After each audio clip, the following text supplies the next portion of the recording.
All right, so let's jump into a question I've seen a lot of you kind of struggling with. How do you break into management consulting in India, especially if you're coming from a Tier-3 MBA program? We've got these excerpts from a document. It's called Becoming a Management Consultant in India After Completing an MBA from a Tier-3 College. Sounds promising, right? It does. But let's be real. The competition is tough. It's easy to feel like the odds are stacked against you. Yeah, that's true. But it is totally doable with the right strategies and a whole lot of hustle. I love that energy. So before we get lost in frameworks and interview tips, let's just paint a picture for those who might not be totally familiar with how things work here. Yeah. When we say Tier-3 MBA program, we're talking about those fantastic institutions. They might not have the same global brand recognition as the IMs or ISB, but they are still churning out incredibly bright and capable graduates. And those graduates are facing a landscape where you've got your big global consulting giants, your McKinsey, BCG, Bain, but then you've also got this whole ecosystem of smaller, more specialized firms, sometimes called boutique firms. Right. And those boutique firms can actually be a fantastic entry point, especially for someone coming from a Tier-3 background. They might offer you more hands-on experience early on and a chance to really make your mark. Okay, so it's interesting. I think a lot of people just automatically assume, they need to aim for the big names right out of the gate. But you're saying that might not be the most strategic approach. Not necessarily. Think of it this way. Would you rather be a small fish in a huge pond or a bigger fish in a slightly smaller pond? In those boutique firms, you might have more responsibility from day one, more direct client interaction, and a faster track to leadership roles. Okay, so you're saying instead of getting lost in the shuffle at a massive firm, you can kind of build a strong foundation and maybe even a niche expertise at a smaller firm. And that could actually make you more attractive to those big name firms later on. Exactly. It's like building your consulting muscles in a more focused environment. All right, I'm starting to see the logic here. So let's say you're a student at a Tier-3 MBA program. You're hearing this advice. You're thinking, okay, I want to position myself for success. What are my first steps? What's the foundation I need to build? Obviously, strong academics are crucial. You've got to nail those core subjects like strategy, finance, and operations. That's table stakes. But here's what a lot of people overlook. Specialization. Oh, you mean going beyond just the general MBA and Yeah. focusing on a particular area? Yes, and not just any specialization. Yeah. You've got to pick one that aligns with what's hot in the consulting world right now. For example, this document we're looking at mentions that right now in India, areas like supply chain management, digital transformation, and even healthcare analytics are in high demand. If you can build deep expertise in one of these areas, you become a more valuable asset to consulting firms. Yeah, that makes a lot of sense. It's like saying, I'm not just a general problem solver. I'm a problem solver who speaks fluent supply chain, or whatever your specialty is. It's like having a secret weapon. I actually know someone who did exactly that. They were super passionate about logistics and process optimization, so they focused their MBA on supply chain management. They even sought out an internship at a smaller firm that specialized in optimizing logistics for e-commerce companies. Perfect example. They were strategic about aligning their skills with market demand. And did it pay off for them? It did. They got the internship, killed it, and then landed a full-time offer before they even graduated. Wow, so they skipped the whole stressful job search process altogether. I bet having that niche expertise made all the difference. Absolutely. It's all about making yourself stand out. Okay, so we've got a solid academic foundation. We've chosen a strategic specialization. But we know the consulting world is obsessed with experience. How do you even begin to gain relevant experience when you're still in school? Maybe at a program that doesn't have a ton of on-campus recruiting from big consulting firms. Yeah, that's where you have to get creative and proactive. The traditional route is, of course, internships. Right. But what is so valuable about internships specifically that you wouldn't get from, say, just taking on a consulting-style project for a local business? Internships, especially at good firms, give you a structured experience. You're not just thrown into a project and left to figure it out on your own. You'll have mentors, structured feedback, and a chance to learn the ropes in a more formal setting. Plus, it signals to future employers that you've already been vetted and trained, at least to some degree. So it's like a stamp of approval. In a way, yes, but internships aren't the only way to gain valuable experience. This document we're looking at also highlights the importance of what they call live projects and case competitions. Case competitions, those are where you get a business problem and have to present a solution, right? Exactly. Think of them as mini consulting projects. And the great thing is, even if you don't win, the experience of working through a case, thinking strategically, and presenting your findings is incredibly valuable. Plus, it shows initiative. It says, I'm not just waiting for opportunities to fall into my lap. I'm actively seeking them out. I love that. And what about freelance work? Could that be a way to build And experience? absolutely. If you can find freelance projects where you're helping businesses solve problems, analyze data, or develop strategies, that's gold on your resume. It shows you can apply your skills in the real world. And you don't have to wait till you're in your MBA program to start gaining experience. You mean pre-MBA work experience? Yes. Look, I know not everyone has the luxury of taking a few years off before their MBA. But if you do have that option, try to get into roles that involve problem solving, analysis, or project management. Even if it's not directly in consulting, those skills are highly transferable. So if you're working in, say, a business analyst role at a tech company, that could still give you a leg up when applying to consulting firms. Absolutely. It shows you've already got some of the fundamental skills they're looking for. And honestly, even if it's not the most glamorous job, Mm. frame it as a strategic move. You are intentionally building skills that would set you up for success in consulting. Okay, I'm loving these insights so far. So we've talked about building a strong foundation with academics and specialization, then layering on relevant experience through internships, live projects, even pre-MBA work if possible. But what about the actual skills that consultants use day in and day out? What are the must-haves that every aspiring consultant needs to master? Well, there are two sides to this coin, the technical tools and what we call soft skills.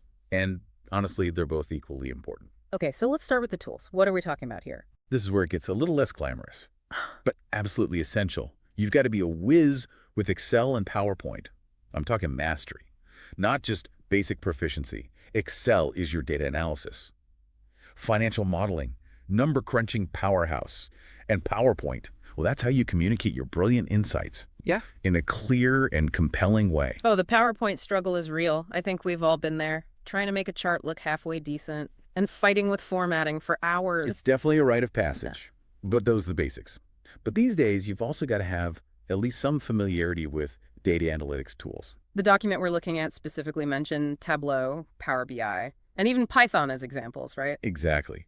The more comfortable you are with these tools, the better equipped you'll be to handle the increasingly data-driven nature of consulting work. But here's the thing. Tools are just enablers. They're useless without the right soft skills to back them up. Okay, so let's talk soft skills. What are we talking about here? These are the skills that really set great consultants apart. Communication, storytelling, and structured thinking. You can be a data analysis genius. But if you can't explain your findings in a way that's clear, concise, and persuasive, you're not going to get very far in consulting. You need to be able to tell a story with data, structure your arguments logically, and influence decision makers with your insights. It sounds like these soft skills are just as important, if not more important than the technical stuff. But how do you even begin to develop these skills? Practice.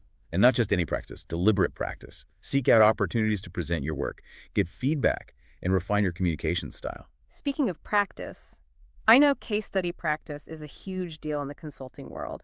Can you talk about why that's so important and what resources you recommend for getting started? Case interviews are a core part of the consulting recruitment process. They're designed to simulate real consulting work and see how you approach complex business problems. A classic book for case interview prep is Case in Point. It gives a great overview of the different types of cases and some common frameworks for approaching them. You know what, before we get too deep into case interviews, maybe it makes sense to take a step back and talk about networking, because I have a feeling that for someone coming from a Tier-3 MBA program, networking might feel even more daunting than a case interview. That's fair. You're right. Networking is absolutely essential in the consulting world. It's not just about what you know, it's who you know, or at least who's willing to vouch for you. Ugh. Networking. I think a lot of us would rather face a case interview than a room full of strangers, right? But in all seriousness, for someone coming from a Tier-3 program, where do you even begin to build a network in consulting? Well, the good news is you probably have more connections than you realize. Your alumni network is a gold mine. Okay, so even if my school's alumni network isn't packed with consultants at McKinsey or BCG, it's still worth reaching out to those who are working in consulting or related fields. Absolutely. They can offer valuable insights into the industry, share their experiences, and maybe even open doors for you. Don't underestimate the power of informational interviews. And speaking of networking, LinkedIn is your best friend. Oh yeah, LinkedIn. Any tips for using it effectively for networking? Because honestly, I feel like I'm just scrolling and liking things most of the time. You've got to be strategic. Optimize your profile to highlight your skills and aspirations related to consulting. Start connecting with consultants you admire. Join relevant groups and participate in discussions, and engage with industry content. So it's about being more than just a passive observer. You've got to actually be active and engaged on the platform. Exactly. Make yourself visible and show that you're serious about building a career in consulting. Okay, I'm noting that down. And the last thing this document mentions is attending industry events. Now, for someone who might not be a natural networker, that sounds terrifying. But I guess there's no escaping it, right? You're right. It can be intimidating, Yeah. but it's also one of the most effective ways to meet people in the industry, Hmm. learn about different firms, and just absorb the culture of the consulting world. Webinars, seminars, even just virtual meetups. Those are all great ways to start putting yourself out there. All right, so I'm starting to understand the importance of networking. It's not just about schmoozing. It's about building genuine connections, learning from others, and getting your name out there. It's almost like building a support system. So you've got the academics, the specialization, the experience, the skills, and you're actively building your network. It sounds like you're well on your way to becoming a consulting powerhouse. But what about when it comes time to actually apply? For those coveted consulting roles, where should you focus your efforts? That's the million-dollar question, isn't it? And I think a lot of people, especially those coming from Tier-3 programs, might feel like they need to go after those big-name Tier-1 firms right away. But I actually think that can be a mistake. Really? But aren't those the firms everyone dreams of working for? The ones with the global prestige and the impressive salaries? They are, but they're also incredibly competitive. And for someone coming from a Tier-3 background, it can be tough to break in without some solid experience under your belt. That's why I often recommend considering boutique firms or niche areas first. Okay, I'm curious to hear more about this. What makes boutique firms a better starting point? Especially for someone who might not have the same pedigree as someone coming from, say, an IIM. Well, for one thing, the competition might not be as intense. You're not going up against hundreds of applicants from top-tier schools, all vying for the same few spots. Plus, boutique firms often specialize in specific industries or service areas.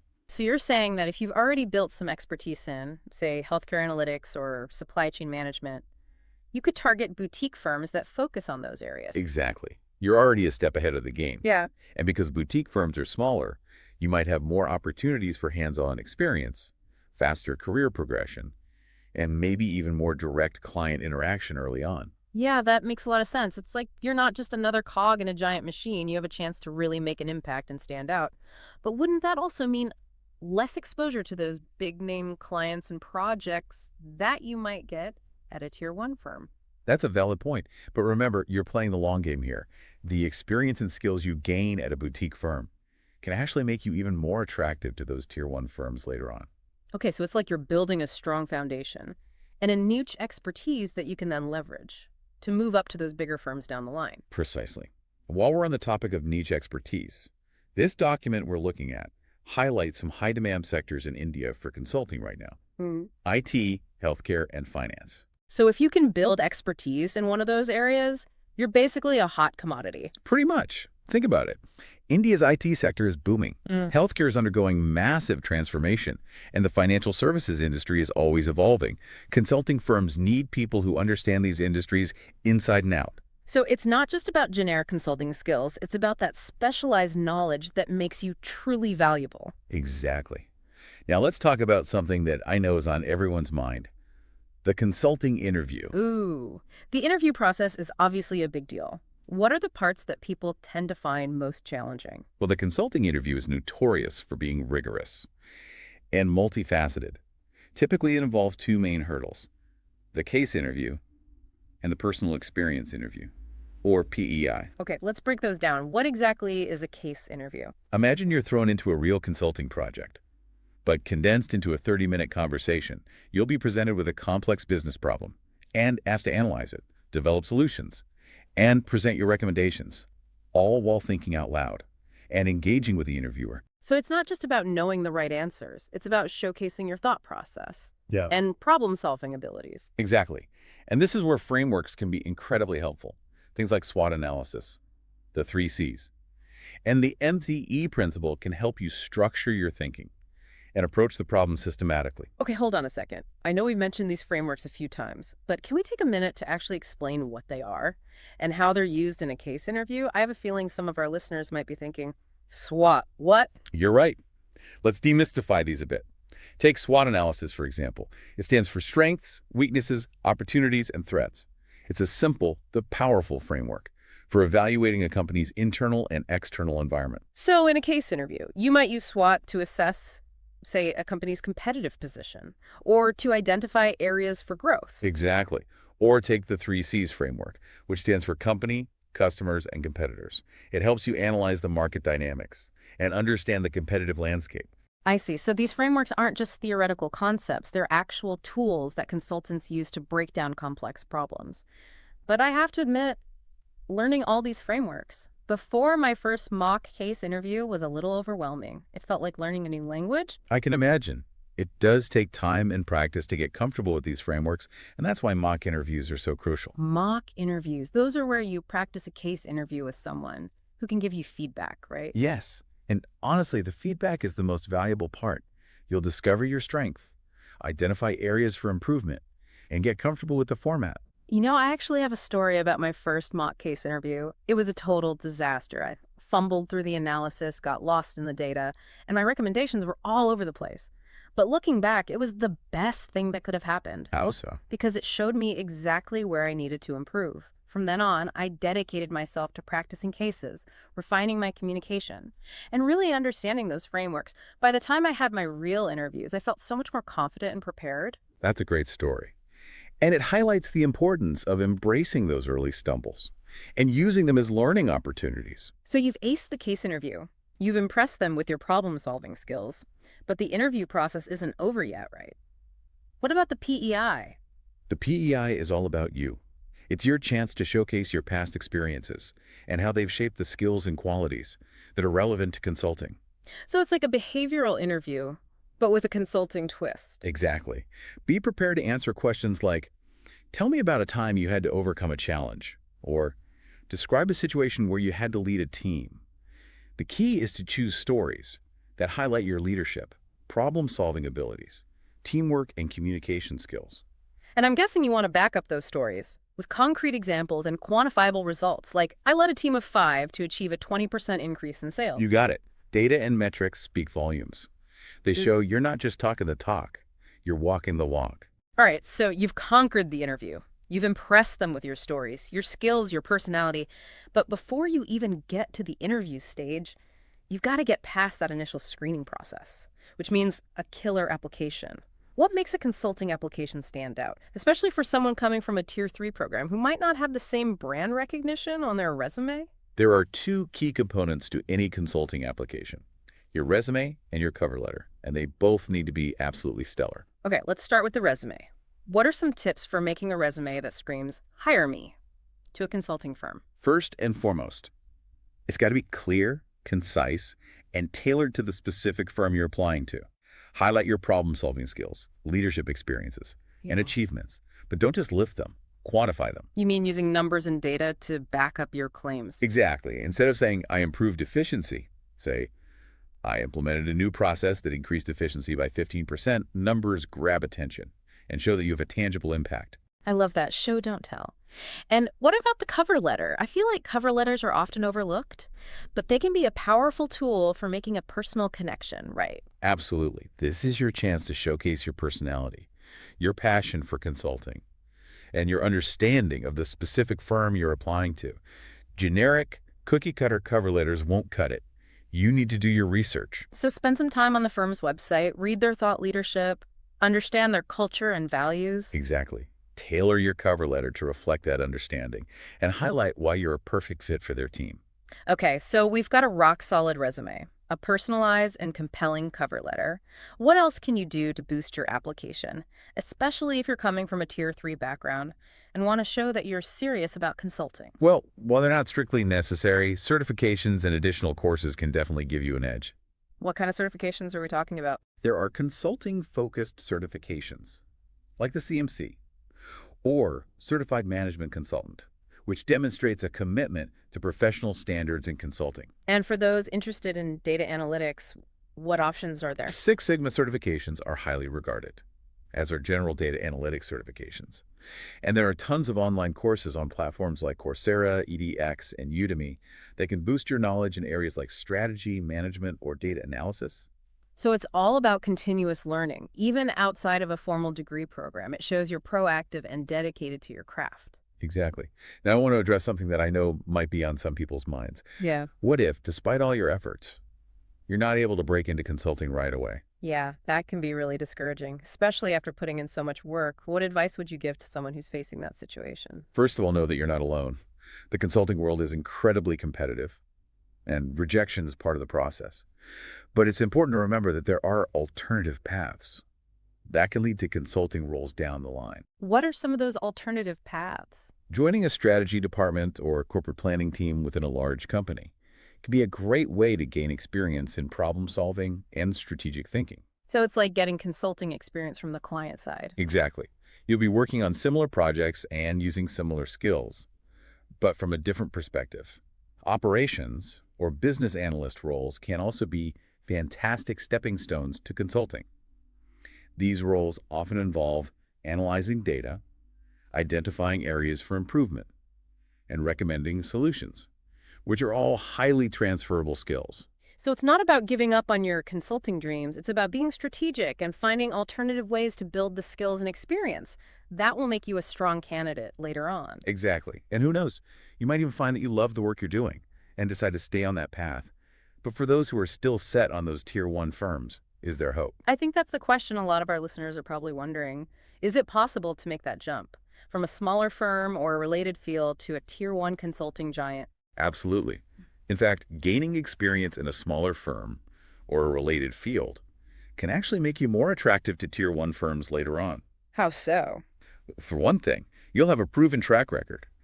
You'll have tangible achievements to showcase and a deeper understanding of a particular industry or function. Plus, you'll have had a chance to develop your leadership skills and build a network of contacts. So it's not just about the name on your resume. It's about the skills and experience you bring to the table. Precisely. And by the time you're ready to make that jump to a Tier 1 firm, you might even be able to leverage referrals from your network. So it's like that saying, it's not about what you know, it's about who you know. But I guess it's also about what you know, right? You still need to have the skills and the experience to back up those connections. Absolutely. Networking can open doors, but you still need to walk through them with confidence and competence. And throughout this journey, whether you're aiming for boutique firms, alternative paths, or eventually those Tier 1 giants, there are two things you absolutely need to hold on to: persistence and a growth mindset. I think we can both speak to the importance of those. The consulting world is not for the faint of heart. It requires dedication, resilience, and a genuine passion for the work. Couldn't have said it better myself. This field is competitive, and rejections are part of the process, but each rejection is an opportunity to learn, refine your approach, and come back stronger. It's like that quote, our greatest glory is not in never falling, but in rising every time we fall. But even when you're not facing rejection, even when things are going well, continuous learning is key, right? Absolutely. The consulting world is constantly evolving. New technologies, new business models, new challenges are emerging all the time. You've got to stay curious. Read industry publications, attend webinars, connect with people in the field. Never stop learning and growing. So it's a marathon, not a sprint. Exactly. It requires dedication, resilience, and a genuine passion for the work. And honestly, if you don't have that passion, you're probably not going to make it very far in consulting. It's demanding, it's challenging, but it's also incredibly rewarding. So for all of our listeners out there who are dreaming of becoming management consultants, especially those of you navigating the path from Tier-3 MBA programs, what's the biggest takeaway here? It's achievable. It might not be the easiest path, especially coming from a Tier-3 program, but with the right approach, the right mindset, and a lot of hard work, you can make it happen. Yeah, I agree. We've talked about so much. It's about making a tangible impact on businesses and industries. And that brings me to a question I like to ask. At the end of these deep dives, it's a bit of a thought experiment, but I think it's a valuable one. If you could solve A business problem in the world, what would it be? Wow, that's a great question. So many problems come to mind. Yeah. But I think for me, it would be finding a way to make healthcare more accessible and affordable for everyone. It's a complex problem with so many moving parts. but it's one that I'm deeply passionate about. That's a fantastic choice. It's a problem that affects so many people around the world. And it's a problem that would require a multifaceted solution. You'd need to consider everything, from technology and infrastructure to policy and social impact. It's Yeah. a perfect example of the kind of challenge that consultants are trying to tackle. Exactly. It's about seeing the big picture, understanding the interconnectedness of different systems, and finding creative solutions that benefit everyone involved. I love that. And it speaks something we touched on earlier, finding your niche, your passion within the consulting world. It's not just about picking a specialization because it's in demand. It's about choosing something that you genuinely care about, something that motivates you to make a difference. That's when the real magic happens. When your skills, your passion, and the needs of the world intersect, that's when you can truly make a meaningful impact. So listeners, as you embark on your own consulting journeys, think about that question. What problem keeps you up at night? What challenge do you feel compelled to solve? That might just be your entry point into the world of management consulting. It's a world full of challenges, but also full of opportunities Yeah. to learn, to grow, and to make a real difference. And remember, even if you're coming from a Tier-3 MBA program, you have everything you need to succeed. You've got the drive, the determination, and now you've got the strategies. It's been an incredible deep dive today. Thanks so much for sharing your insights and expertise. It was my pleasure. And to all of you listening, we'll see you next time for another insightful exploration. Until then, keep learning, keep growing, and keep diving deep.